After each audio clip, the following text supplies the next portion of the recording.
relationships of students with complex communication needs in and outside of special school settings.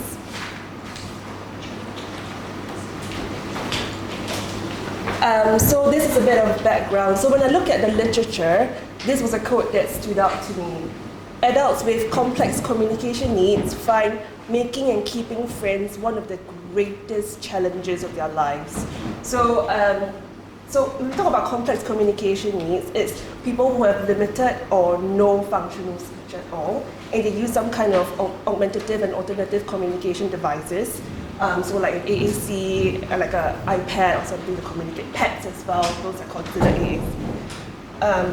So within the literature, there was very literature within special school settings. A lot of it was about including children with SEN into mainstream settings, and also very few literature about collecting the voices of the children with CCN themselves, because a lot of it was like asking parents, asking teachers, observations, and very few people knew how to collect the data from the children themselves, which was what I set out to do.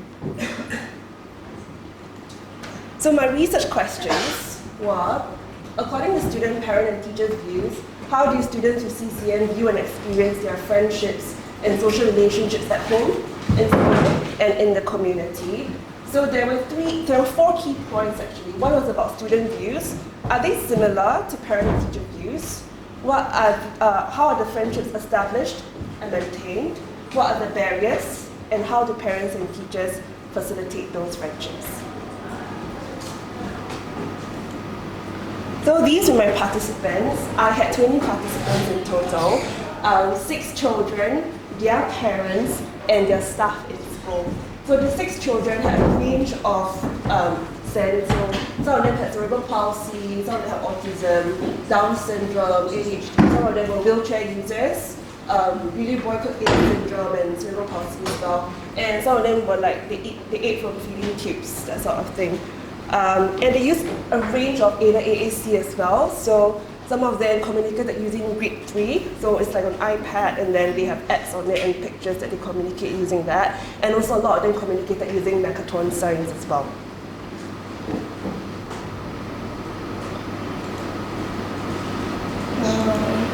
And so my research design was in 2 stages. The first stage was interviews and observations. So interviews with parents and teachers, observations in class, and also with at playtime, and also direct work with the children through 6 participatory methods. We call it a mosaic approach. So let me just show you maybe one of them. So one of them was like a pyramid ranking activity. So what I had was a pyramid and photographs of all the children from their class, their previous class, and also from home as well. And then I just asked them who was their best friend, who is their really good friends, who is just friends, and they were all able to actually rank it within the pyramid. Another activity was I took photographs of the school, so like 35 photographs of different parts of the school, and then I asked the children to identify their favorite places in school, what they like doing with their friends, and then they kind of like did some matching with like the places and their friends, so that was quite nice. So my key findings, there were 8 themes. I did a reflexive thematic analysis. There were 8 themes, 3 child themes, 3 parent and teacher themes, 1 parent theme, and 1 child theme. So the child views, the first theme was about, I know myself and my friends best, so it's important to ask me, not the adults around me, about my friends. The second theme was about, we share a connection beyond words. It goes without saying. So the children in special school said the favorite 2 activities is dancing and swimming, and they enjoy doing it with their friends. And it was interesting that they shared, it doesn't matter if you talk or not. So they had many different ways, and they did a lot of multimodal communication. And everyone within the special school setting was very accepting of that. The next thing was what a good friend looks like to me. They wanted friends who were kind, caring, but also fun, funny, and laughing. And yeah, they talked about how they argue with their friends at times as well. So when I presented like a list of traits and what they think of their best friend, they said that their best friends were mean and rude, which was quite surprising to me because that's usually not one of the first things that you say about your friend. Yeah. So the next few themes, I'm going to breeze through this a little bit. So parents and teachers' views. Parents and teachers were very concerned about who was the right friend for their child, what was the level of the other child, and they were concerned about like cognition levels, physical levels, developmental levels, that sort of thing.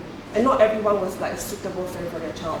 And then there were lots of parts about communication limitations as well. And I think this was quite a sad theme, the next one. We want to protect you forever.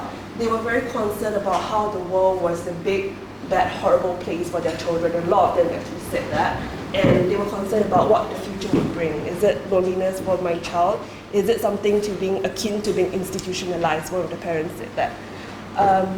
And then the last two themes, the parents said that they must be friends with each other first before their children can be friends. So the parents said that families must be compatible with each other. And teacher views there's a need for both structured and unstructured interactions, which I will elaborate on further.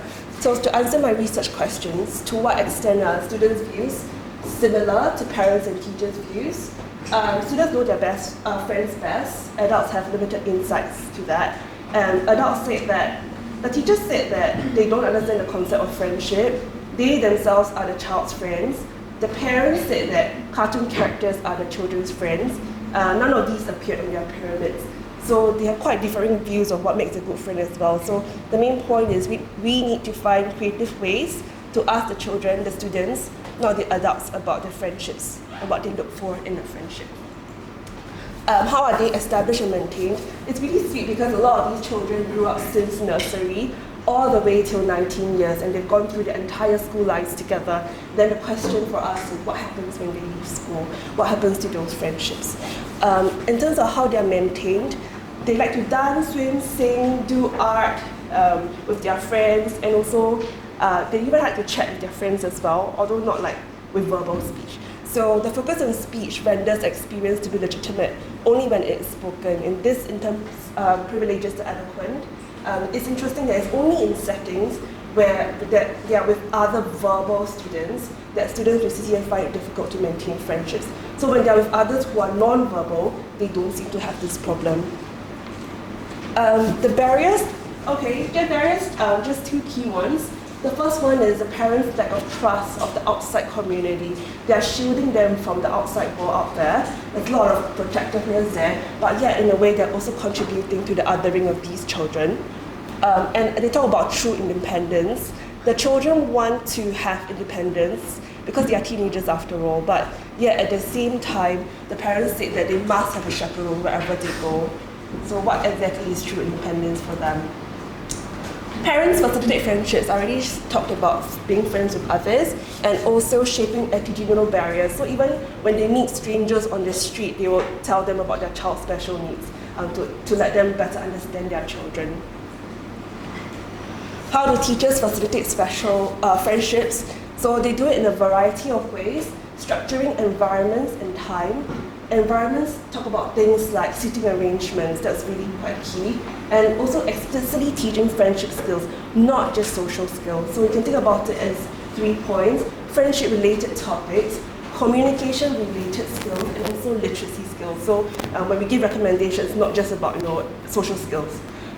In terms of incidental friendship opportunities, they talk about the playground and lunchtimes as being quite important spaces because these children have very small friendship circles. They are mixing with the same people all the time. And the children were telling me that they miss their friends from previous classes, which they didn't get to see at all. So playground times are really important. And all this within an inclusive school ethos and a climate of warmth. So friendship facilitation is not a one-off intervention, but an accumulation of little everyday strategies we do to facilitate friendships. And then last two slides, so implications for EPs. I think first of all, during consultation, we need to ask, do we have opportunities for parent networking? Are your parents friends? Do they have opportunities to be friends? The second one is assessment. We need to gather the most accurate picture of their friendships and also of their lives. So in our report, sometimes we write, this child is non-verbal. Because this child is non-verbal, we are gathering views from the parents and teachers themselves to represent this child's views. Is that the most accurate picture of this child?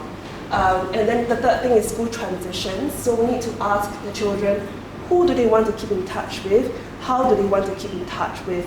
Because do we even know who their friends are in the first place? And also, the last point is about communication passports. We can create communication passports to be able to share some of their communication needs with others. In terms of schools, I think one point I want to talk about there is about curriculum. Things like dancing, swimming, they are just as important as core subjects like literacy and numeracy. And I think we need to shift the focus away from just thinking about core subjects as well. Really last slide. So in terms of strengths, I think this study has made a contribution to the EP profession by thinking about pupil voice, research design by using a mosaic approach to think about how to collect children's voices, friendship research by thinking about different models of friendship that we've used currently, do they apply to these children in the first place, and also AAC research by shifting the focus away from functional communication, which is just I want, I need, to thinking more about what that functional communication actually means for these children. Limitations, choice of communication partner. I had communication partners from school.